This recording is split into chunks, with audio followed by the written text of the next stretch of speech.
Hi, everybody. This is Dan Stolbarger. Welcome to this week's Middle East Update.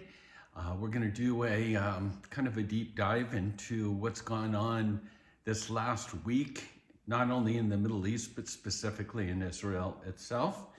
And so it's April 10th, and we're going to look back on the last week. We always begin with our news bites.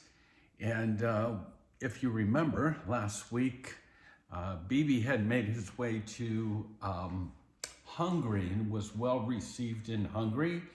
And we were told back then, last week, that Hungary is looking to move its embassy to Jerusalem, the eternal capital of Israel. And we just read that the Czech Republic is actually supposed to be the very first to move their embassy to Jerusalem. So movement, it's great to hear and great to see. Keep our fingers crossed and keep praying as far as the Saudis with the Abrahamic Accords as well. One of the concerns that many of us had with Trump's visit with Bibi was Trump's view on Turkey. And Erdogan, according to Trump, is very smart. He loves America, he loves Trump, but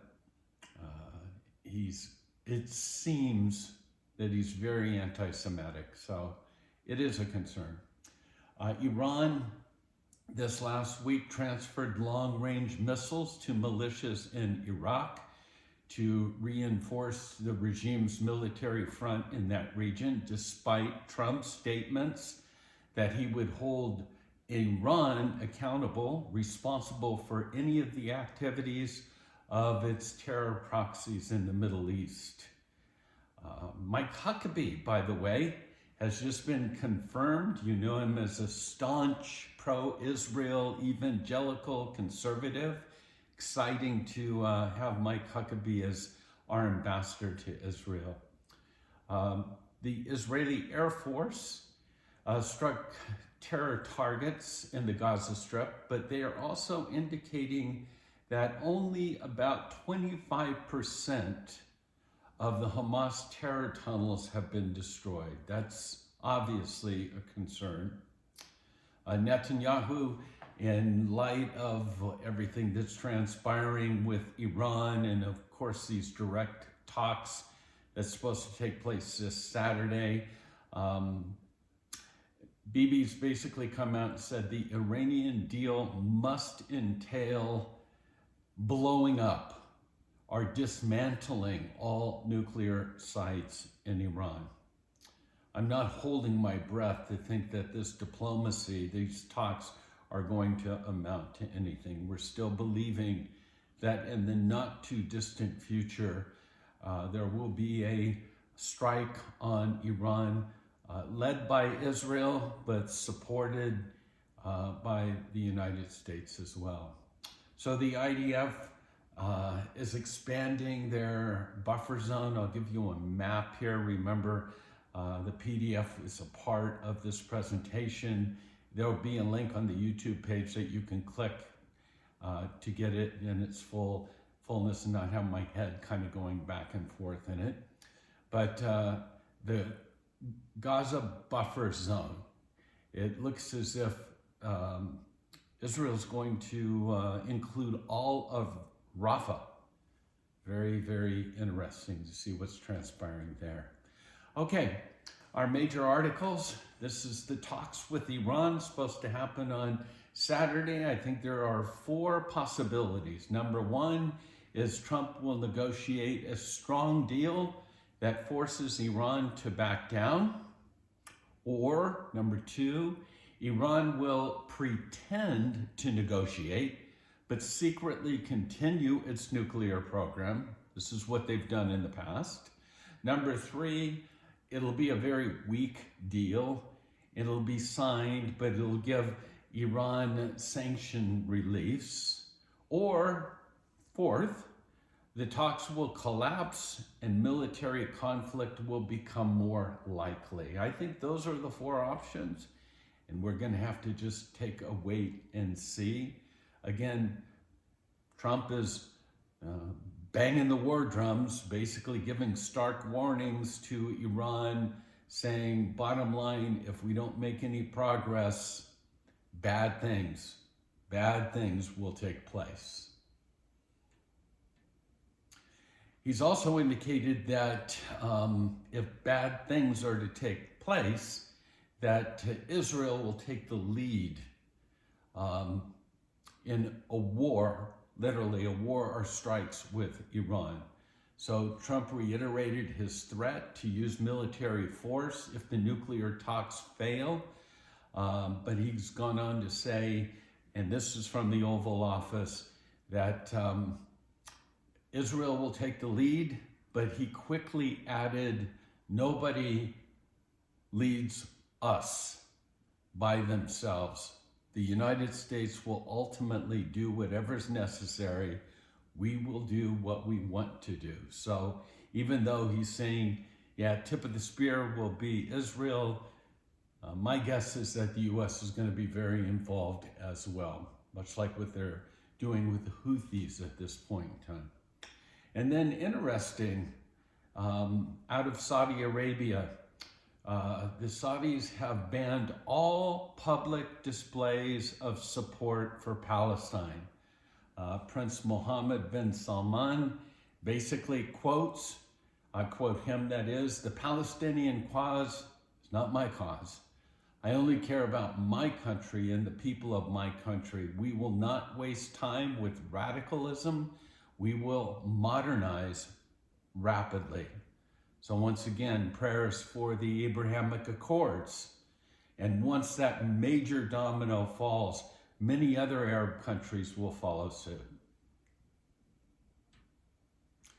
A friend of mine sent this and I thought I needed to include it this week. Just take a look and listen. Israel is expected to what? Stop the war that they didn't start. Israel is expected to feed the hostages that they didn't abduct. Israel is expected to provide humanitarian aid to those who want to kill them. Israel is expected to negotiate peace with those who don't want it.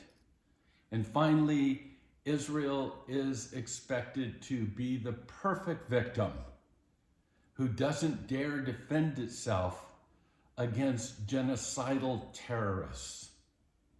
That's a head scratcher for you, isn't it? We read this week that the killers of the Bibas family, the ones that infiltrated the kibbutz near Oz on October 7th, have been eliminated. Muhammad Hassan Muhammad Awad, again, not only led the infiltration into Oz and kidnapped and took the Bibas family, he's also, in all likelihood, the one involved in their murder as well. But he no longer is on this planet. As I mentioned, this is a slide of the buffer zones in Gaza. You can see the red areas are areas that are currently under military control. You can see how the IDF has split Gaza literally in half. And the blue area, that whole Rafah area on the border of Egypt, is to be added to the buffer zone as well.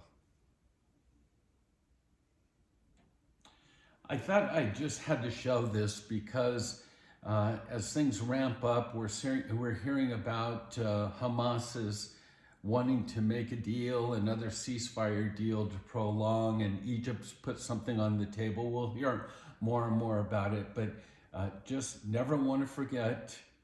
And I want to remind you to continue to pray for the release of the hostages, but here's some before and afters. So when Hamas says, look at all the prisoners coming out smiling and hugging and kissing us or whatever, no. Take a close look at the before and after photos of these 3 hostages. And so that's our report for this week. We're excited to host Amir Tsarfati up here, and continued prayers for that event in July. And we do have a fall Israel trip that we call The Land, the People, and the King. It will be October 30th through November 9th. And we're excited. This will be the last official Holy Ground tour that Sharon and I lead. And so if you're one of those that have always said, hey, when we go to Israel, we want to go with you, or if you've been on our trips before and you're saying, we've got to go back, this is the trip for you. So circle those dates, go to our website at holygroundexplorations.com. We're taking signups now for this, and we're finding people signing up, so we're very encouraged about that. So don't miss out. Join us. And so again, that's the report for this week. God bless you. Remember to pray for the peace of Jerusalem, pray for the release of the hostages, and continued prayers for both the leadership of our country here in the U.S. as well as in Israel. So God bless you. Shalom. And oh yeah, by the way, happy Passover.